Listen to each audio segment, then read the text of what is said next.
Hello and welcome. स्वागत है आप सभी का समाचार पल्स चैनल में। आज की तारीख है 8 मार्च और आज है अंतर्राष्ट्रीय महिला दिवस। तो सभी को happy women's day, international women's day. And आज एक फेस्टिवल भी है, दैट इज़ अ महाशिवरात्रि। तो सभी को हैप्पी महाशिवरात्रि। नाउ क्योंकि आज द हिंदू के अंदर जितने भी आर्टिकल थे सब फीमेल बेस्ड आर्टिकल थे। एंड जो मोस्टली पॉइंट है हमने डिस्कस कर लिए हैं रिगार्डिंग जॉब से संबंधित या जेंडर गैप से संबंधित या महिलाओं का वर्क फोर्स में पार्टिसिपेशन से संबंधित। लेकिन ये एक अपना आर्टिकल रह भी गया था जो कि था सर्वाइकल कैंसर से संबंधित। तो इस आर्टिकल को हम डिटेल से डिस्कस कर लेते हैं। सर्वाइकल कैंसर का क्या पॉइंट यहाँ पे निकल के सामने आ रहा है, इसे जानना बहुत ज़रूरी है एग्जाम पॉइंट ऑफ व्यू से। एंड गवर्नमेंट की क्या जो है योजनाएं चल रही हैं रिगार्डिंग दिस, ये भी देखो। सबसे पहले यहाँ पे अगर हम बात करें ना सर्वाइकल कैंसर का, तो अगर जो राइटर है वो बता रहे हैं कि एनुअली देखा जाए तो 1.27 लाख जो है गैस हमारा अप्रॉक्सीमेटली बर्बाद हो जाता है। और जो है 80,000 के आसपास की डेथ भी रिपोर्ट की गई है वुमेन की इंडिया के अंदर जो कि सर्वाइकल कैंसर से पीड़ित हैं। ऐसे सर्वाइकल कैंसर को दूर करने के लिए वैक्सीनेशन प्रोग्राम भी चलाया गया है। डब्ल्यूएचओ के द्वारा योजनाएं भी चलाई गई हैं जो कि 90 70 और 90 यानी कि 90:70:90। हालांकि आपको ये ध्यान में रखना है कि ये जो प्रोग्राम डब्ल्यूएचओ का 90:70:90 है, ये एचआईवी के लिए 90:90:90 है। लेकिन चूंकि ये सर्वाइकल कैंसर के लिए है तो ये 2030 बाय 2030 तक जो डब्ल्यूएचओ चाहता है कि जो बच्चियां हैं, गर्ल्स हैं 15 साल या 15 साल से कम उम्र की जो है, उनको 90% गर्ल्स को जो है वैक्सीनेशन लग जाए। अभी वैक्सीनेशन क्या है? वैक्सीनेशन का नाम है HPV, that is a human papillomavirus vaccine. ठीक है, तो ये आपको याद रखना है। ये जो वैक्सीनेशन है ये सर्वाइकल कैंसर से लड़ने के लिए पर्याप्त है, सक्षम है, कैपेबल है। और इसी के आधार पे इस वैक्सीन को लगाया जाता है डब्ल्यूएचओ के द्वारा। बहुत सारे कंट्री में इसको जो है इम्प्लीमेंट करवाया गया है। 70% जो महिलाएं हैं जिनको सर्वाइकल कैंसर हो चुका है या नहीं हुआ है उसकी स्क्रीनिंग या टेस्टिंग हो जानी चाहिए, जिनका उम्र 35 से 40 ईयर है। 90% वुमेन जो हैं सर्वाइकल कैंसर जिनको हो चुका है उनको ट्रीटमेंट मिलना चाहिए, यानी 90% लड़कियों को वैक्सीनेशन हो जाना चाहिए। ये इंश्योर कर लेना चाहिए कि कितने 35 से 45 साल की महिलाओं को अगर सर्वाइकल कैंसर है या नहीं उसकी टेस्टिंग हो जानी चाहिए। और 90% महिलाओं को ट्रीटमेंट मिल जाना चाहिए वो जिनको सर्वाइकल कैंसर हो चुका है। तो देखो, अब ना सर्वाइकल कैंसर के कुछ जो है सिम्टम्स हैं उसको आप एक बार से पढ़ लीजिएगा। काफ़ी पेनफुल सिचुएशन ये होता है, तो इसको एक बार से आप देख लीजिए। और यहाँ पे जो है पॉइंट है हमारा सर्वाइकल कैंसर से संबंधित, देखो उसका इम्पैक्ट क्या है। 100 कंट्रीज में अगर देखा जाए तो इम्प्लीमेंटेड किया गया है HPV वैक्सीनेशन प्रोग्राम को, जिससे सर्वाइकल कैंसर को डिक्लाइन किया सके। स्कॉटलैंड की स्टडी एक हुई थी जिसमें बताया गया था 12 से 13 साल की लड़कियों को भी जो है ये जज किया कि उनके अंदर सर्वाइकल कैंसर है या नहीं है, तो उनके अंदर ऐसा कुछ पाया नहीं गया 12 से 13 साल की लड़कियों के। ऑस्ट्रेलिया के अंदर, ऑस्ट्रेलिया तो एक कदम आगे बढ़ के सर्वाइकल कैंसर को प्रिवेंट करने के लिए 2035 तक का अपना लक्ष्य रखा है। और 2007 में उन्होंने गर्ल्स को वैक्सीनेशन देना स्टार्ट कर दिया था और 2013 से उन्होंने बॉयज़ को वैक्सीनेशन देना स्टार्ट कर दिया था। यानी सर्वाइकल कैंसर का मैटर इंडिया के लिए अभी कह सकते हैं कि बहुत ज़्यादा वाइब्रेंट नहीं है, लेकिन वेस्टर्न वर्ल्ड में बहुत ज़्यादा ये स्टार्टिंग से चल रहा था। रवांडा की अगर हम बात करें तो उन्होंने भी सक्सेसफुली वैक्सीनेशन कैंपेन जो है HPV टाइप्स की जो वैक्सीन है वो महिलाओं के अंदर जो है इंजेक्ट करना स्टार्ट कर दिया। HPV vaccination south east Asia के अंदर अगर देखा जाए तो 11 में से 6 देश ऐसे हैं साउथ ईस्ट एशिया रीजन में, जिसमें Bhutan, Indonesia, Maldives, Myanmar, Sri Lanka, Thailand, इन्होंने ना nationwide HPV vaccination programme चला के रखा है। समझ गए? भूटान तो फर्स्ट मिडिल इनकम कंट्री वाला देश है जिसने HPV वैक्सीनेशन प्रोग्राम गर्ल्स के लिए 2010 में स्टार्ट कर दिया था। और 95% तो इनका इनिशियल अचीवमेंट भी हो चुका है, कवरेज हो चुका है। भूटान ने बॉयज़ के लिए 2021 में वैक्सीनेशन स्टार्ट कर दिया था। एक बात ध्यान में रखना, आपको सर्वाइकल कैंसर का जो प्रॉब्लम है वुमेन में तो है ही, लेकिन ये मेल में भी पाया जाता है। क्योंकि ऑब्वियस सी बात है, जो मेल फीमेल है इंटरकोर्स के टाइम या फिर जो मैरिज होता है तो उसमें जो है दो लोग ऑब्वियस सी बातें होते हैं, मेल फीमेल होते हैं। तो अगर किसी एक को है तो ये चूंकि सेक्सुअली ट्रांसमिशन होने वाला एक जो है मतलब बीमारी है, तो जो पार्टनर है उसको भी होने की चांसेस रहती हैं। ये इसलिए बॉयज़ में वैक्सीनेशन का प्रोग्राम बहुत सारे कंट्री में हो रहा है। ऑनगोइंग अगर हम बात करें तो ये देखा जाए कि टारगेटेड करके एचपीवी टाइप का जो प्रोग्राम है ये वर्ल्ड वाइड चल रहा है।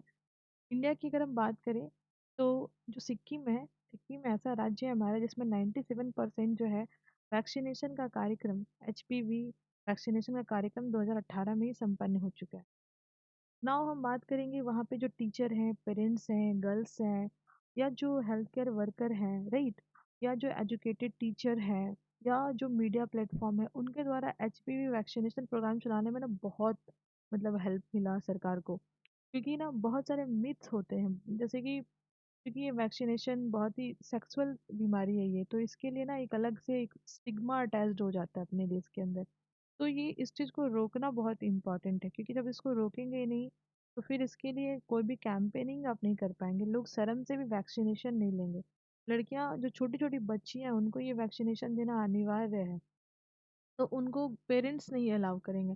बड़े लोग जो मैरिड है वो तो और भी नहीं आएंगे, मतलब एक अलग सा, जैसे एचआईवी के लिए एक अलग सा मिथ अभी भी चल रहा है, वैसे ही सर्वाइकल कैंसर के लिए भी ये हो जाएगा।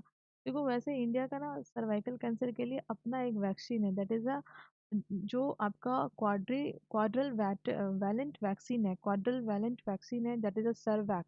ठीक है, तो सेरावैक जो वैक्सीन है ये आपके सीरम इंस्टीट्यूट के द्वारा बनाया गया है, quadrivalent valent vaccine, sorry. और ये इसका नाम आपको याद रखना है, that is a Cervavac. Vaccine का नाम इंडिया जो डेवलप किया है Serum Institute, that is a Cervavac vaccine है। वैक्सीन का नाम इम्पोर्टेंट है। और ये जो सीरम इंस्टीट्यूट है ये डिपार्टमेंट ऑफ बायोटेक्नोलॉजी के साथ मिलकर के वो बनाई है। और देखो ये तो महंगा भी है, 2000 रुपये आता है एक डोज का इसका दाम है, तो महंगा भी है। लेकिन इसे करना क्या है कि और इस देखो 2000 रुपया महंगा है, ऑब्वियस सी बात है, तो जो ग्रामीण क्षेत्र है वहाँ पे पेंट्रेशन में आपको सरकार को इसको फ्री में और जो है मतलब जैसे कोविड के टाइम पे किया गया वैसे प्रोवाइड करना पड़ेगा। Expansion of the vaccination programme अगर हम बात करें भारत के अंदर स्पेसिफिकली जो एडोलसेंट बॉयज़ हैं उनके लिए तो बहुत ही कम करती है सरकार, बॉयज़ का वैक्सीनेशन प्रोग्राम हमारे देश में बहुत ही कम चलता है। तो इंडिया का ये अप्रोच है कि बॉयज़ के लिए वैक्सीनेशन प्रोग्राम हो चुके हैं सिमिलरली जैसे गर्ल्स के लिए होता है। बॉयज़ के लिए क्या है, 2 से 3 डोज का वैक्सीनेशन होगा। पोटेंशियल अगर हम देखें इंडिया का अगर सर्वाइकल कैंसर से लड़ने में, तो देखो ऐसा है कि ऑब्वियस सी बात है जिस तरह से कोविड-19 के टाइम में जो है कॉन्फिडेंस में जो है ले करके लोगों को वैक्सीनेशन का कार्यक्रम चलवाया गया, उसी तरह से इंडिया के अंदर एबिलिटी तो है, ये प्रूव कर चुका है कोविड-19 के टाइम भारत की उनके अंदर एबिलिटी तो है, कैसे हाईएस्ट पॉपुलेशन को भी जो है बहुत ईज़ी वे में वैक्सीनेशन प्रोग्राम के तहत जो है वैक्सीनेशन लगवाया जा सकता है। सोशल और इकोनॉमिक बेनिफिट क्या होंगे एचपीवी वैक्सीनेशन के, तो देखो ऑब्वियस सी बात है कि किसी को मतलब ये बीमारी हो जाती है तो उसका जो है काफ़ी ज़्यादा एक्सपेंसेस होगा और लाइफ थ्रेटनिंग भी है। तो ये अगर वैक्सीनेशन प्रोग्राम लगता है तो ऑब्वियस सी बात है इकोनॉमिकली वाइब्रेंट भी होगा और सोशली वाइब्रेंट भी होगा। और सोशली वाइब्रेंट के लिए एजुकेशन अनिवार्य है। और यही चैलेंजेस भी है, देखो क्या क्या चैलेंजेस इस रास्ते में आएंगे, क्या मिथ्स हैं उसको देख लेते हैं। तो पहला चीज़ तो है एड्रेसिंग करना बहुत चैलेंजिंग होगा, वैक्सीनेशन के लिए हेजिटेशन है लोगों के मन में, इक्विटेबल एक्सेस नहीं है, मतलब जो शहरी क्षेत्र है वहाँ लोग एक्सेस कर लेंगे लेकिन जो ग्रामीण क्षेत्र है तो एक्सेस नहीं कर पाएंगे, लोग हेजिटेट करेंगे, तो इस हेजिटेशन को दूर करना पहला चैलेंज होगा। उसके लिए जैसे यूविन ये पोर्टल बनाया गया था या कोविन पोर्टल बनाया गया था ट्रैकिंग के लिए कि किसको वैक्सीनेशन लगा है नहीं लगा है, रजिस्टर करवाते थे आप। उसी तरह से रियल टाइम में एक्सेस के लिए एक रिपोजिटरी बनाना चाहिए, एक पोर्टल बनाना चाहिए जिसमें लोग जो है अपना जो मतलब रजिस्ट्री है वो कर सके और वैक्सीनेशन का टाइम डेट उनको मिल सके। फिर दूसरा चैलेंज क्या है सरकार के सामने, इम्प्रूव करना एक्सेस टू वैक्सीनेशन सर्विसेज। जैसे कोविड के टाइम में मास स्केल पे अलग अलग जो वर्कर्स हैं उनका यूज़ करके और मैसेजिंग टेल और फिर मतलब टेलीफोनिक अगर बात करें तो हेल्प आउट करके और अलग अलग कैंपेन करके ना उसे कंडक्ट कराया गया था, बट इसके रिगार्डिंग बहुत सारे मिथ हैं। तो जितने भी हेल्थ केयर सर्विसेज हैं या जितनी भी अलग अलग संस्थाएं हैं उनको मिल करके इसे इसे क्या बोल सकते हैं, जितनी भी संस्थाएं हैं उन्हें मिल करके एक साथ आकर के ना इस सेक्टर में काम करना होगा, अदरवाइज ये पॉसिबल नहीं है। और ना दूसरा चीज़ है ना, स्कूल एजुकेशन में भी ना इसे ऐड ऑन कर देना चाहिए, स्कूल का जो एजुकेशन करिकुलम है उसमें ऐड कर देना चाहिए, सो दैट ना पहले से ही दिमाग में ये रहे कि ये कोई मतलब जो है स्टिग्मा अटैच्ड वाली जो सोसाइटी में चल रही है वो चीज़ें ख़त्म हो जाएं। सोशल मीडिया का भी एक बहुत बड़ा इसमें रोल है, अगर वो चाहेंगे तो भी डाइवर्स सेक्शन को, कि सोशल मीडिया में अलग अलग लैंग्वेज के थ्रू, क्रिएटिविटी के थ्रू भी लोगों को अवेयर किया जा सकता है, तो ये भी एक पॉइंट है। और दूसरा है कोलैबोरेट करना, जो आपके अ, जो पेरेंट्स हैं, ठीक है, या जो अलग अलग, अब कभी कभी होता है ना, जो पार्टनर होते हैं उनको भी क्योंकि अवेयरनेस की कमी होती है तो मैनेज नहीं हो पाता है, लोग शेयर नहीं कर पाते, ट्रस्ट इंश्योर नहीं हो पाता है।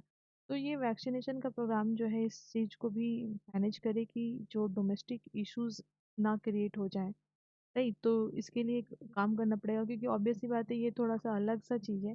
तो जो लोग अवेयर नहीं होंगे, पढ़े लिखे नहीं होंगे, या उनको समझ नहीं आएंगी चीज़ें, तो वो इस चीज़ में दिक्कत कर सकते हैं। और जिस तरह से कोविड-19 का जो प्रोग्राम था, वैक्सीनेशन प्रोग्राम था, वो नेशनल वाइड हमारा जो है मतलब सक्सेसफुल रहा, उसी तरह से इस उसी के तर्ज पे एचपीवी वैक्सीनेशन प्रोग्राम भी चलाया जा सकता है डिजिटली। इसे यूज़ करके हम प्रिजर्व कर सकते हैं ये सब जितनी भी चीज़ें हो रही हैं उनको। पब्लिक प्राइवेट पार्टनरशिप की आवश्यकता पड़ेगी इसमें, तो ऑब्वियस सी बात है, इस पॉइंट को हमने कई बार डिस्कस किया, क्योंकि हमने सोशल मीडिया की बात की, हमने अलग अलग जो टूल्स हैं उनकी बात की, तो वो सभी के सभी सरकारी तो है नहीं, प्राइवेट भी है, तो प्राइवेट पार्टनरशिप इसमें ज़रूरी है। और ये हेल्थ केयर में ज़रूरी है, ताकि जो प्राइवेट हॉस्पिटल है वो भी इसमें वर्क कर सके, सरकारी हॉस्पिटल का ही सिर्फ जो है डिपेंडेंसी रहने से, या सरकारी हेल्थ केयर वर्कर का ही डिपेंडेंसी रहने से प्रोग्राम जो है दिक्कत हो जाएगा। Inclusive HPV vaccination, interim budget में देखो, जब बजट आया था ना, तो एक ना न्यूज़ भी चल रही थी, और वो न्यूज़ थी ना, फेक न्यूज़ थी।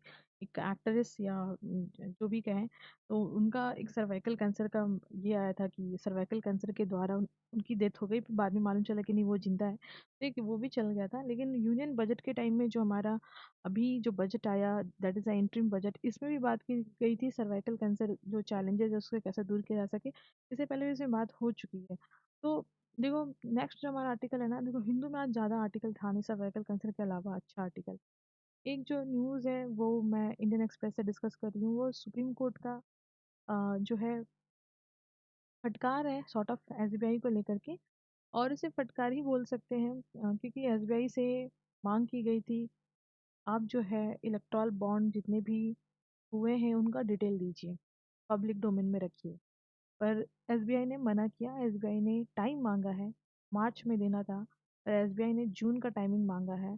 और इसी के रिगार्डिंग जो एडीआर, अब देखो एडीआर का मतलब ना आप वो लीगल वाला मत समझ लेना कि अल्टरनेट डिस्प्यूट रेजोल्यूशन, बहुत बड़ी चीज़ है, वो सरकारी चीज़ है। ये एडीआर ना एक एनजीओ है, Association for Democratic Reform, NGO है, that is a non for profit organisation है। बट ये जो इनकी प्रिंसिपल आइडियोलॉजी हैं, या हम कह सकते हैं ये जो एसोसिएशन है, ये शॉर्ट ऑफ कांग्रेस के द्वारा या प्रेरित ये एनजीओ है। राइट, तो ये जो एनजीओ है, एडीआर एनजीओ का नाम है, बट एडीआर से कुछ और साउंड होता है।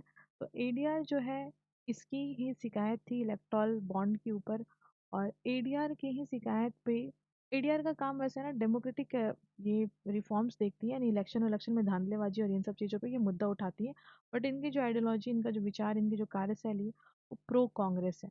तो अभी ये जो एडीआर है, इसके वकील थे प्रशांत भूषण, और इन्होंने सुप्रीम कोर्ट को कहा कि स्टार्टिंग से देख के ऐसा लगता है कि एसबीआई बचाना चाहती है गवर्नमेंट को, बट एसबीआई ने अपनी बात कही है कि उनके पास इसका जो रिपोर्ट है वो है, लेकिन बहुत सारी चीज़ कोडेड होती हैं, क्योंकि जो डोनर होता है उसकी आइडेंटिफिकेशन नहीं लीक होती है, केवाईसी नॉर्म्स का पालन करते हुए हमें बहुत सारी चीज़ों को गुप्त रखना पड़ता है।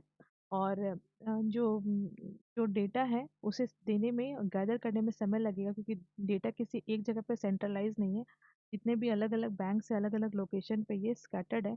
डेटा काफ़ी ज़्यादा था कि इतने बैंक में है, इतना समय लगेगा, इतना टेक्निकल लूप होल है, तो ये सब चीज़ें थी, वो हमारे काम की चीज़ नहीं, बट इतना समझेंगे कि एसबीआई ने डेटा को गैदर करने के लिए, डेटा को कोड डिकोड करने के लिए, केवाईसी नॉर्म का वायलेशन ना हो, जो देने वाला पर्सन है उसकी भी जो प्राइवेसी है उसको प्रोटेक्ट करते हुए डेटा वो सरकार के सामने, सॉरी, सुप्रीम कोर्ट के सामने की बात कही है, लेकिन समय मांगा है उसके लिए, जिसके लिए फिर पॉलिटिकल हू एंड क्राई मचा हुआ है। अब एसबीआई भी घेरे में है। अब कल से आप बार बार ये न्यूज़ देखोगे कि एसबीआई ने सरकार को बचाने के लिए रिपोर्ट सुप्रीम कोर्ट की अवमानना की वगैरह वगैरह। तो फंडामेंटल चीज़ बेसिक ये है। नाउ एक मेंस का क्वेश्चन है जो आपको अटेम्प्ट करना है, that is what faster economic growth requires increased share of manufacturing sector in GDP, particularly for MSME। Comment करना है आपको, ठीक है। और 150 वर्ड में इसे कवर करना है, प्रेजेंट गवर्नमेंट की क्या पॉलिसी है रिगार्डिंग दिस। तो ये था इम्पोर्टेंट आज का news. Thank you, thanks for watching.